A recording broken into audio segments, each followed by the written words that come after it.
สังเจอว่านิพพานในซับแรงเหนจอมหนังว่าหันซื่อๆไหนเฮาแต่ไรป่องเจอจอมคอป่องมันอันเปียกเปิงกันนั่นเย้า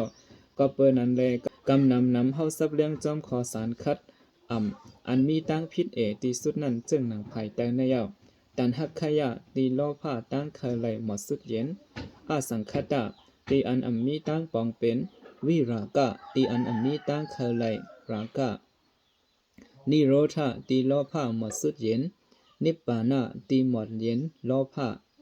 เขาจำบวนด้วยขอซับแรงอันหนึ่งขอซับแรงนิพพานะจึงหนังมีไว้ในผืนหมู่กูอันนั่นรู้ก่อนนิพพานอันว่าในเป็นอันปล่อยแปดตันหาป้ออำกึศเสอีปล่อยแปดตีอันว่างแปดตันหาปล่อยแปดตันหาคำป้นตันหามีตั้งจะเป็นสังนันยาวพุทธเจ้าว่าเจ้าระหันเขาเวอาสังคตาอันปองเป็นในเป็นสังอันในเป็นอันเฮาหมดแปดตันหารากกัขยะหมดแปดดอสักขยะหมดแปดโมหะขยะอันในห้องว่าอาสังคตาในยาวเจ้าราท่าเวอันหมดแปดตันหาในเป็นนิพพานยาวเจ้าระหันเขาเวในกาเคิงวัตถุอันใดเสว่าเป็นมากอบสังคตาตั้งอาสังคตานั้นวิรากะอันจับยันในแม้สูงสุดเหลือเปิ้นยาวอันในปองว่ามันดอนเสมานะคาแปดตันหาถวยแปดตั้งจับยันตัดขาดปาดแปดสัมสาระหมดแปดตันหาก้างไก่ตั้งจับยันหมดสุดเย็นนิพพานในยาว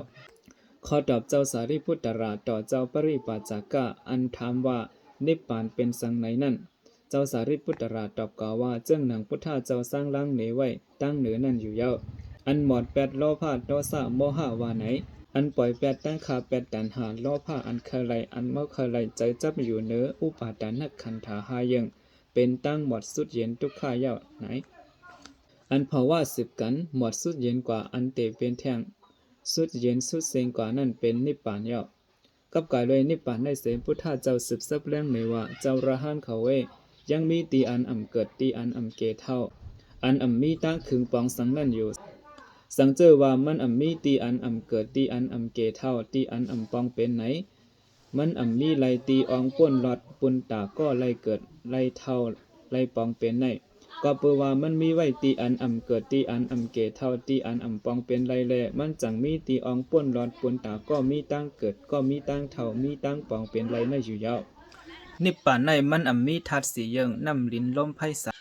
ย้อนเปว่ามันมีไว้ตีเกิดตีอันเกเท่าตีอันปองเป็นไรแหละมันจังมีอองตีป่นรอดปนตาก็มีตั้งเกิดก็มีตั้งเท่าก็มีตั้งปองเป็นไรนั่นอยู่นิพพานในมันมีธาตุสีเยิงน้ำลิ้นลมไพสังเยารูปห่างอันจำอันไกอันโอนอันจ้านามตั้งรูปห่างลีตั้งให้เจอในเอามวยหมดสุดเสียงกว่าเยาโลกในตั้งโลกนามีเยามันมีตั้งกว่าตั้งมาสังเยามันมีตั้งเกิดเลยตั้งตายเยามันมีอารมณะตาเลยทบหันเยาก็เปว่าย้อนเปว่าซับเลี้ยงลองนิพพานในไว้จำหนังคอสารคัดจึงหนังในเลก้นกำน้ำทางพิษว่านิพพานในเป็นอันปีนผลเปิ้นอันสารคัดไว้เสและนับว่าเป็นอันยาแปดเก๋าขอนเงาไหนว่าตีเต้มันนิพพานในมันใจตายาแปดขอนเงาก็เปว่ามันมีขอนเงาตาเตยาแปดนั่นเย้าสังว่ามันยาแปดสีอันไหนจึงก้วยเตไลว่ามันยาแปดสกายาติกที่ลองยุ่มพิษว่ามีเก๋ามีลองมันกึมมีลองมอลุมอเลียวในนั่นก้วยเพราะว่านิพพานในเป็นไว้คอเจียงเลี้ยงอันสารคัดนั้นเป็นไว้คออันถูกลอง negative or positive บ่ไหนจึงมันไหนก็แม่นนังเก่าคอป่องอันสารคัดและอันถูกลองในเขาอิงหลังพังน้องกันไว้เสมันมีตีป่องสองยำขอเจอในเอาเจ้าตื้อไหลตานิพพานอันเป็นตั้งจือใจเต้ในมันป่นคอป่องอิงหลังพังน้องกันและคอป่องสองยำย่อก็เป็นคอสารคัดคอป้าในถูกไล่ว่ามันเป็นเนื้อตีป่องสารคัดกุ้ยยังมีขออารจาขอสารคัดตัวสันสกฤต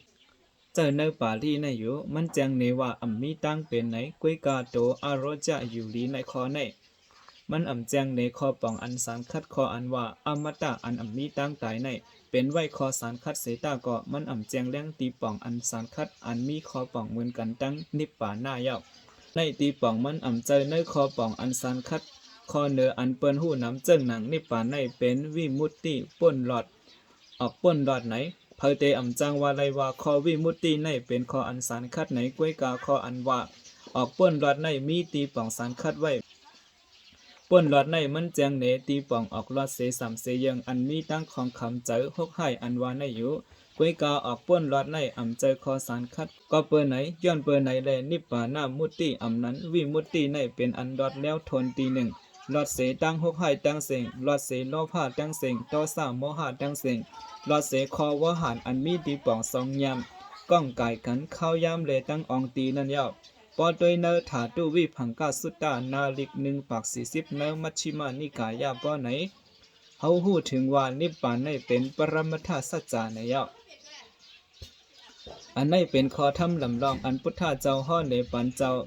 ปักกุสาติอันพุทธเจ้าทบหันมันตีสิงมอนั่นยาวล่อนมอนทำอันสุดในได้ก่อเคว่าเจิ้งไหนกวนเฮากวยเป็นเครื่องทาดหกเยิงลิ้นน้ำไผลมเครื่องเป่าอากาศะ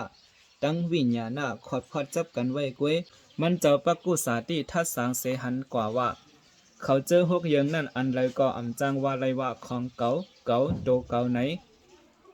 มันหูป่องใจกว่าว่าเฮ็ดหือวิญญาณปอเป็นมาเสแลสุดเสงกว่าเฮ็ดหือตั้งเกี่ยวเจอตั้งคำเจอแล